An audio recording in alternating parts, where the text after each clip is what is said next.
Bonjour à tous. Cette semaine, nous sommes Parasha Bechukotai. C'est la dernière paracha du livre Vaïkra, le troisième livre de la Torah. Et c'est aussi Shabbat Mevachim, c'est-à-dire qu'on fera la bracha du Chodesh Sivan, le mois du don de la Torah. Et c'est une paracha qui contient des bénédictions et qui contient aussi des malédictions. Et c'est la raison pour laquelle nous ne la lisons pas juste avant Shavuot, le Shabbat qui précède Shavuot.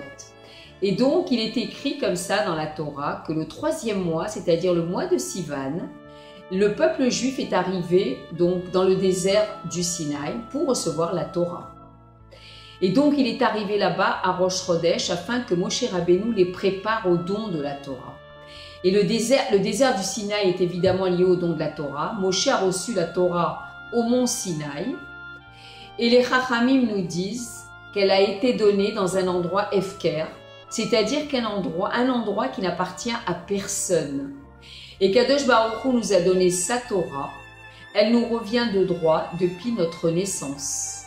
Et donc, c'est pour ça que nous disons dans un passage très connu de la Torah, Torah Tzivalanu Moshe, Morasha Keilat Yaakov. La Torah que nous a ordonnée Moshe, elle est l'héritage de l'assemblée donc de Yaakov. Et le Rabbi maintenant, dans la Sikha, va nous parler justement de la Mishnah, les Pirkei Avot, c'est-à-dire la Maxime des Pères, que nous lisons ce Shabbat. Et donc il est écrit que Kadosh Baruch Hu a créé le monde avec les 10 paroles. Mais en fait, il aurait pu le créer avec une seule parole. Et la Mishnah nous continue et nous dit, c'est pour punir les méchants et donner une récompense aux tzadikim. Et le Rabbi pose la question en disant, si Hachem a voulu créer le monde avec les 10 paroles, en quoi cela dépend du tzadik ou du rachat? Et donc, le Rabbi continue et nous dit comme ça. Avec le Mahamar Echad, c'est-à-dire Bereshit bara Elokim et Hashamayim vet haaretz, il a créé l'existant, c'est-à-dire le Yesh du Ain. Le Ain, c'est Aleph Yud Nun, qui est en fait Akadosh Baruch Hu.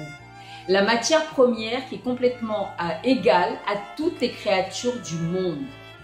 Et avec les 10 paroles, qui sont donc dans la paracha Bereshit, et donc où il est écrit Vayomer Elohim, Yehor, donc il y aura de la lumière, etc.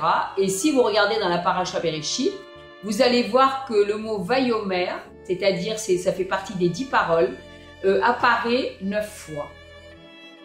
Et donc Kadosh Baruch Hu, il crée tout le temps toutes les créatures du monde avec une combinaison et une substitution des lettres, mais ça d'une façon continue. Et la Chassidut nous explique qu'Kadosh Baruch Hu renouvelle le monde tout le temps et continuellement. En fait, le véritable existant, c'est Akadosh Baruch Hu lui-même. Et en ce qui nous concerne, nous n'avons aucune existence réelle. Notre entité est divine, Dieu est tout. Et avec les 10 paroles, c'est le monde tel que nous le voyons.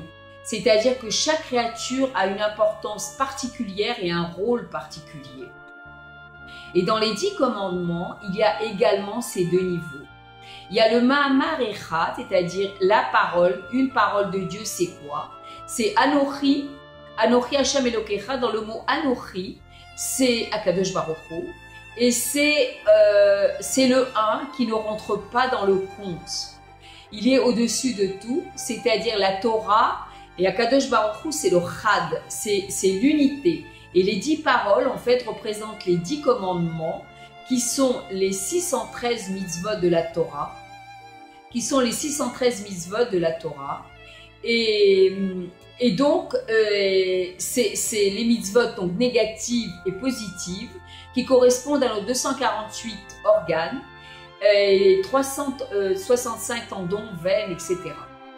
Alors le Mahamar Echad, le Anochi, il se dévoile comment? Par l'étude de la Torah. Parce que c'est l'unité de Dieu. Et le monde dans ce cas-là, au niveau du Anochi, n'a pas de place. Et les 10 paroles vont révéler en fait la diversité des halachot de la Torah, qui nous permettent de savoir comment nous nous comportons, nous devons nous comporter en fait dans le monde. Alors les 10 paroles, c'est la lumière qui remplit le monde. C'est en hébreu, donc c'est le Or Mémalé, le Lor Mémalé. Et le 1, c'est-à-dire le Anochi, c'est le Or Assovev. C'est une lumière qui entoure le monde, mais qui ne pénètre pas dans le monde. C'est-à-dire, et pour faire effectivement une maison à Kadosh Baruch Hu, c'est l'illimité qui doit pénétrer dans le limité. Et quel enseignement peut-on tirer de tout cela? En ce qui nous concerne et dans notre vie de tous les jours, depuis que nous sommes dans le monde, Baruch Hashem, il n'y a aucune séparation entre ce que nous étions et nous sommes aujourd'hui. Tous les événements de notre vie, les moments différents, les moments de difficulté, les moments de joie, les moments les moins joyeux, les parents, nos enfants, nos petits-enfants, notre vie dans le monde, etc. Nous devons voir dans tout cela l'unité d'Akadosh Baruch Hu, c'est-à-dire Anochi. Chacun de nous a une importance particulière et nous sommes des êtres uniques, car notre mission dans le monde est différente et complémentaire.